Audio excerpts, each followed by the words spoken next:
And action!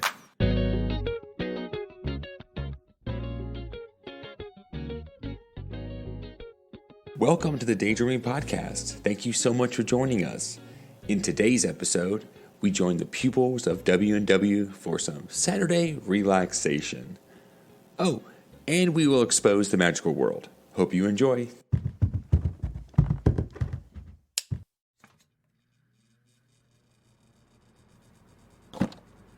Saturday morning had come at last. The first 2 weeks at W&W, officially known as the W&W School of Excellence, were both thrilling and exhausting for Theo and Audrey. They were ready to prop their feet up and relax. The best place to relax was at their friend's house, Tommy and AJ Piercy. The pair of twins had lived on the same street as Theo and Audrey for their whole lives. Being the same age and growing up together, they knew everything about each other. Well, except for one thing. Tommy and AJ went to the normal public school, Mid-State Central Elementary, while Theo and Audrey went to W&W. The Piercy twins did not know W&W stood for Witches and Wizards.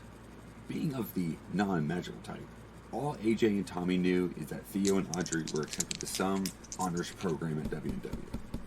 Just because they went to different schools didn't mean they weren't going to see each other. None of them were going to change their normal Saturday morning routine, which involved watching cartoons, listening to music, and playing board games in their basements, while their parents talked upstairs about, well, whatever it is adults talk about. On this particular morning in the basement, the intensity was brewing as the world's longest Monopoly game was coming to an end. As long as Theo didn't roll a 5, which would land him on Park Place, where AJ had placed 2 hotels, he would be able to survive another lap around the board. Theo rolled the dice, which revealed a 4 and a 1. Yes! Theo began to plead for mercy. Oh man, I'll give you Pennsylvania Avenue, North Carolina Avenue, and Pacific Avenue, pleaded Theo. I know you will, because that's what it's going to cost for you to pay off what you owe, AJ said through her evil grin. She always seemed to win Monopoly. Exhausted from collecting all their money, AJ went to the couch to relax, with Theo following her in defeat. Audrey and Tommy, who were both already taken out by AJ's Monopoly empire, were throwing a ball back and forth across the room. How's school going? Asked AJ. Oh, school's going great. We went to the zoo last week, said Theo. Oh, did you see the new panda? Asked Tommy. Theo was instantly filled with excitement, thinking about his ride on the Sandstrom, the biggest animal at the secret magical zoo. Oh, you wouldn't believe what happened, Theo started. I got to ride a camel, Theo interrupted. Theo got to ride a camel. Theo had momentarily forgot he wasn't supposed to tell them about the magical school, which was forever to stay a secret. A camel? When we were at the zoo last summer, didn't we all ride the camels? Asked Tommy. Audrey looked at Theo for a response, who quickly tried to make up one on the spot. Well, I think they got a new camel. It was way bigger than the other camels. How's your school going? Theo looking to change topics. Well, we haven't been to the zoo or anything, but it's all good. Our teacher's really nice, and the playground at recess is really big. It has 3 slides that swirl around the whole thing, AJ explained. That sounds awesome, Audrey replied enthusiastically, mostly because she was relieved to change the topics off of W&W. The 4 of them sat in silence for a minute or two, but the silences never seemed to last long. What do you guys want to do next? AJ asked. We could play tag outside, said Tommy. What about playing Foursquare? Audrey countered. They all agreed on Foursquare. We are going to need the chalk bucket for the sidewalk. Where is that chalk? Oh, there it is on the top shelf. I'll have to go get Dad to help us get it down. Theo, can you go grab that ball in the corner? Tommy pointed towards the ball.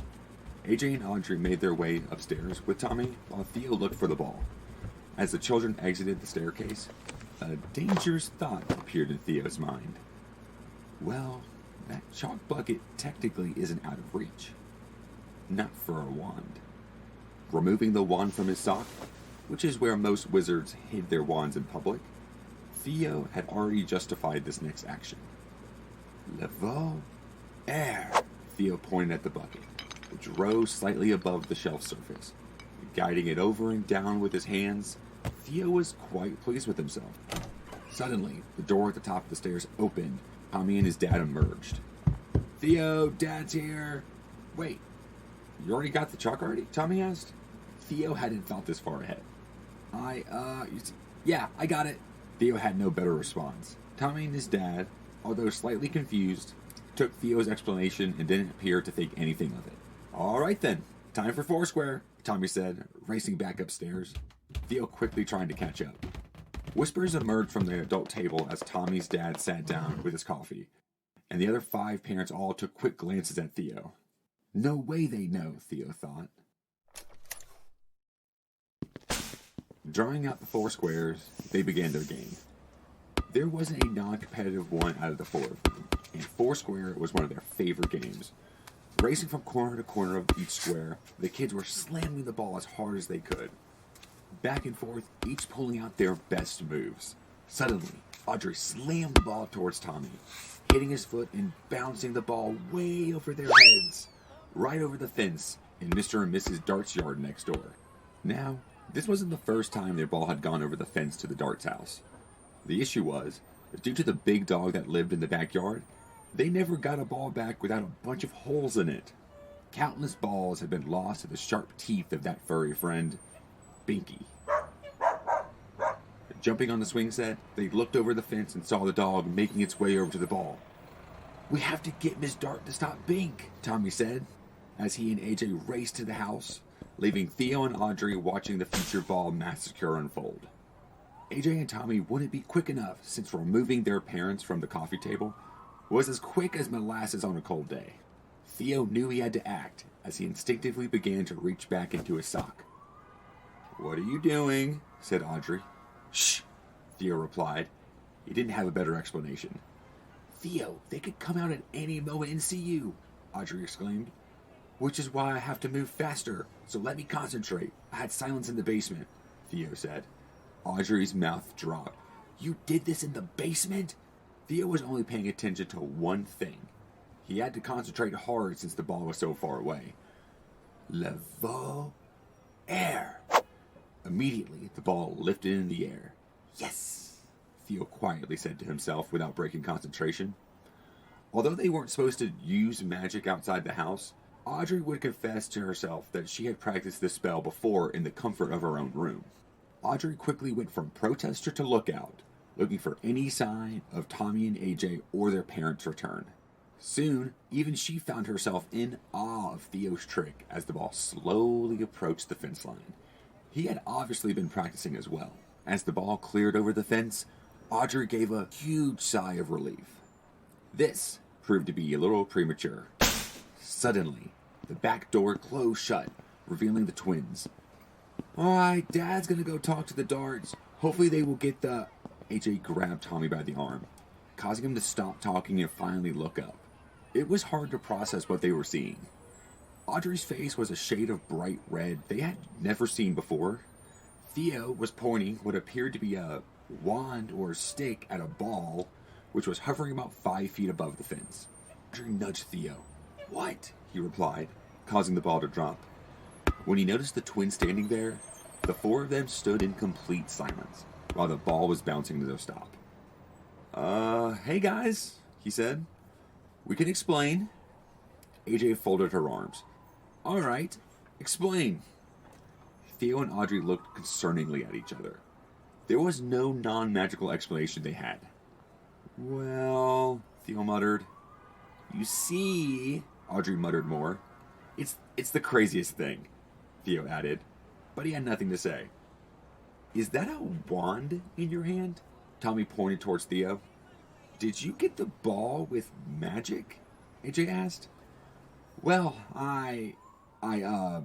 it's the only spell I'm good at. I mean, I don't know magic," Theo said with no confidence and quite unconvincingly.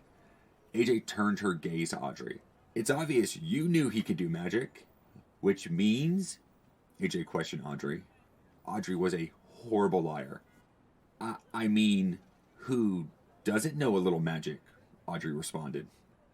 "We don't," AJ and Tommy said at the same time, with the same stern looks.